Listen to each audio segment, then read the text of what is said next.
কিছু মানুষ না থাকলে মাইলস্টোন ট্র্যাজেডিতে প্রাণ যেত আরো অনেক নিষ্পাপ শিশুর। বুক খালি হতো আরো অনেক বাবা মায়ের। অন্যের সন্তানকে বাঁচাতে গিয়ে তারা দিয়ে এসেছেন নিজেদের তরতাজা প্রাণ। শিক্ষিকা মেহেরিন চৌধুরীর আত্মত্যাগ সম্পর্কে সবাই জানলেও আরেক শিক্ষিকা মাসুকা বেগমের বীরত্বটা চাপা পড়েছে। অনেকে কখনো জানবেই না আয়া সাবুজা বেগমও বাচ্চাদের বাঁচাতে গিয়ে নিজের জীবন বাজি রেখেছেন। নিজেরা বাঁচার রাস্তা না খুঁজে আগে খুঁজেছেন শিক্ষার্থীদের। মাইলস্টোনের এমন কয়েকজন শিক্ষক আর কর্মচারীর আত্মত্যাগ সম্পর্কে জেনে নেওয়া যাক। মাইলস্টোন স্কুল অ্যান্ড কলেজে 16 বছর ধরে আছেন আয়া সাবুজা বেগম। সবাই তাকে খালা বলে ডাকত। সাবুজা খালা প্লে গ্রুপের শিশুদের দেখভাল করতেন। বিমান দুর্ঘটনার দিন অন্যদের মতো তিনিও ছিলেন ঘটনাস্থলে। প্রত্যক্ষদর্শীদের ভাষ্য অনুযায়ী দুর্ঘটনার সময় প্রথমে নিরাপদে বেরিয়ে আসলেও ভেতরের শিশুদের বিপদে পড়তে দেখে আবারও অগ্নিকাণ্ডের মধ্যে ঢুকে পড়েন সাবুজা খালা। নিজের শরীর দিয়ে শিশুদের ঢেকে বাঁচাতে গিয়ে তিনি গুরুতর আহত হন। পরে তাকে উদ্ধার করে হাসপাতালে নেওয়া হয়, ভর্তি করা হয় আইসিইউতে।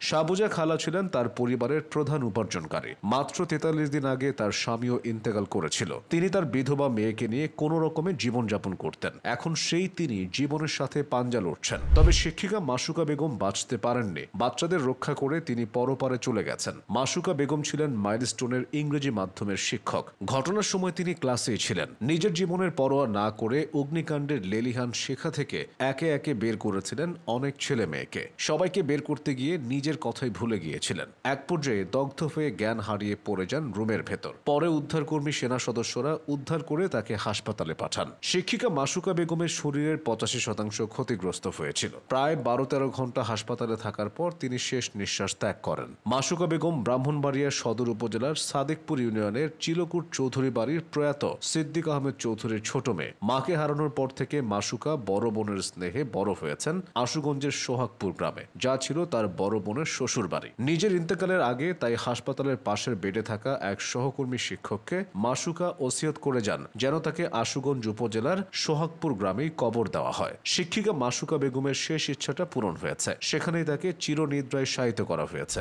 বেঁচে আছেন, তবে জীবনটা অনিশ্চিত। শিক্ষক আশরাফুল ইসলামও শিক্ষার্থীদের রক্ষা করতে নিজের প্রাণের মায়া ভুলে গিয়েছিলেন। অগ্নিকাণ্ডের ভেতর শিশু শিক্ষার্থীদের দেখে থেমে থাকতে পারেননি তিনি। সব উপেক্ষা করে একে একে শিশুদের বাইরে বের করার চেষ্টা করছিলেন। শেষ পর্যন্ত তিনি নিজেও দগ্ধ হন। কখন ঝলসে গেছেন তা টেরও পাননি। জ্ঞান ফিরলে আশরাফুল নিজেকে আবিষ্কার করেন বার্ন ইউনিটের বিছানায়। Ashraful Islam milestone school and কলেজের গণিতের শিক্ষক। তার গ্রামের বাড়ি রংপুরের পীরগঞ্জ উপজেলার ঝাড় আমবাড়িতে। এই শিক্ষকের এক স্বজন গণমাধ্যমে জানিয়েছেন, জ্ঞান ফেরার পরও তার নিজের চিন্তা নেই। বাচ্চারা কেমন আছে সেটাই জানতে চেয়েছেন বারবার। শিক্ষিকা মেহেরিন চৌধুরীর আত্মত্যাগটা এখন দেশব্যাপী প্রশংসিত। শিক্ষিকা মেহেরিন শিক্ষার্থীদেরকে শিক্ষার্থী নয়, নিজের সন্তান ভেবেছিলেন। নিজে অগ্নিকাণ্ডে ঝলসে গিয়েও তিনি শিক্ষার্থীদেরকে বলছিলেন, দৌড়াও, ভয় পেও না, আমি আছি। বিমান দুর্ঘটনায় মুহূর্তে যখন চারদিকে অগ্নিকাণ্ড ছড়িয়ে পড়ে তখন বাচ্চারা চিৎকার করছিল। সবাই যখন দৌড়ে পালাতে চাইছিল, মেহেরিন ছুটে গিয়েছিলেন শিক্ষার্থীদের বাঁচাতে। এতে তিনি নিজেও আহত হন।